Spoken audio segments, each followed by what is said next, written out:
सलाम नमस्कार दोस्तों, स्वागत है आपका आपके अपने YouTube चैनल पाठशाला यूपीएससी में। मैं अली सर आज के टॉपिक में लेकर के आया हूं जो हमारी इंडियन पॉलिटी की सीरीज चल रही है, उसी में आज हम बात करेंगे म्युनिसिपैलिटीज के बारे में। प्रीवियस वीडियो में हमने जो है पंचायती राज सिस्टम के बारे में बात करा था। तो पंचायती राज सिस्टम जो होता है वो बेसिकली जो है रूरल एरियाज में होता है, ग्रामीण क्षेत्र में होता है, और जो अर्बन एरियाज होते हैं, शहरी क्षेत्र होते हैं, वही काम करती है म्युनिसिपैलिटीज। ठीक है, तो आइए आज के टॉपिक में हम अपना बात करते हैं म्युनिसिपैलिटीज के बारे में, जो कि कॉन्स्टिट्यूशन के आर्टिकल 243 से लेकर के 243 जेड जी तक के अंदर दिया गया है म्युनिसिपैलिटीज के बारे में। ठीक है, तो जैसे कि मैंने आपको बताया पंचायती राज जो है वो रूरल एरियाज के लिए है, ऐसी म्युनिसिपैलिटीज जो है वो अर्बन एरियाज के लिए है। ठीक है, part 9A of the Indian constitution के अंदर ये आता है, जो कि 74th कॉन्स्टिट्यूशन अमेंडमेंट 1992 में के द्वारा जो है इंसर्ट किया गया। जो कॉन्स्टिट्यूशनल अमेंडमेंट होते हैं, अगर संविधान में कुछ चेंजेस करने होते हैं तो थ्रू द कॉन्स्टिट्यूशनल अमेंडमेंट जो है वो चेंजेस किए जाते हैं। ठीक है, अब बेसिकली जो कॉन्स्टिट्यूशन है वो तीन तरह के जो है 3 टाइप्स के बारे में बात करता है, जो कि म्युनिसिपैलिटीज 3 टाइप्स की होती हैं। तो सबसे पहले होती है नगर पंचायत। ठीक है, नगर पंचायत कहां के लिए होती है? For areas in the transition from rural to urban areas. जो एरियाज जो कि ट्रांसफर हो रहे हैं या बदल रहे हैं रूरल से अर्बन एरियाज में, तो वहां क्या काम करेगी? नगर पंचायत।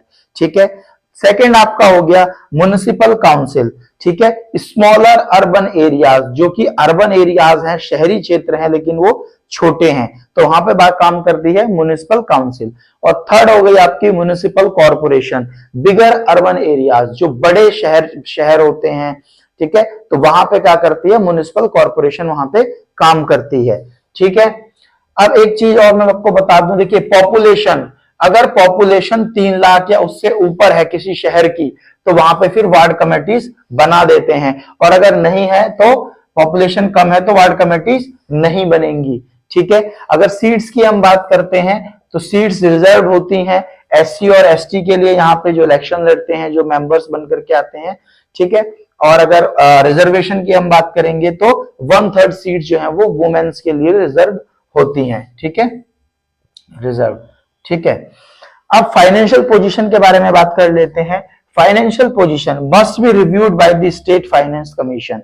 ठीक है, जो म्युनिसिपैलिटीज के जो एरिया होते हैं उनकी जो फाइनेंशियल पोजीशन है वो स्टेट फाइनेंस कमीशन जो है उसे वो रिव्यू करता रहता है, मतलब देखते रहते हैं। ठीक है, अब इसमें जो क्वेश्चन आता है वो बेसिकली देखिए, एक तो यहां से इंपॉर्टेंट क्वेश्चन आ सकता है आपका एक, ठीक है, कि वार्ड कमेटीज जो बनती हैं उनके लिए मिनिमम जो पॉपुलेशन है वो कितनी होनी चाहिए? तो 3 लाख और मोर। ठीक है, उसके बाद जो है यहां से एक क्वेश्चन आता है। ठीक है, एक सबसे ज्यादा क्वेश्चन 73rd कॉन्स्टिट्यूशन अमेंडमेंट से आता है, लेकिन यहां से भी पूछ सकते हैं कि 74th कॉन्स्टिट्यूशन अमेंडमेंट कब हुआ था, ऐसे भी क्वेश्चन बन सकता है। या म्युनिसिपैलिटीज को किस कॉन्स्टिट्यूशनल अमेंडमेंट के अंदर जो है डाला, मतलब जो है इंसर्ट किया गया है, तो यहां से भी क्वेश्चन आ सकता है, घुमा के पूछ सकता है। तो पार्ट 9A के अंदर है और 74th कॉन्स्टिट्यूशन अमेंडमेंट है, तो एक क्वेश्चन आपका यहां से भी इंपॉर्टेंट बन सकते हैं, 1-2 क्वेश्चन।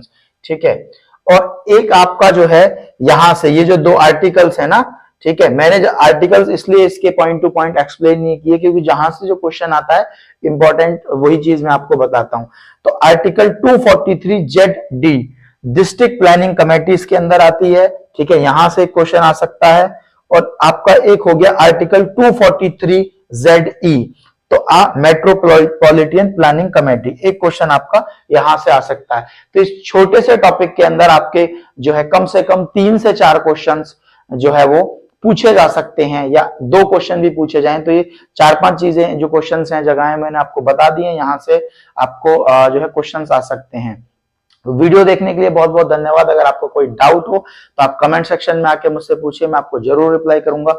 मिलते हैं बहुत जल्द एक नेक्स्ट वीडियो में। Thank you.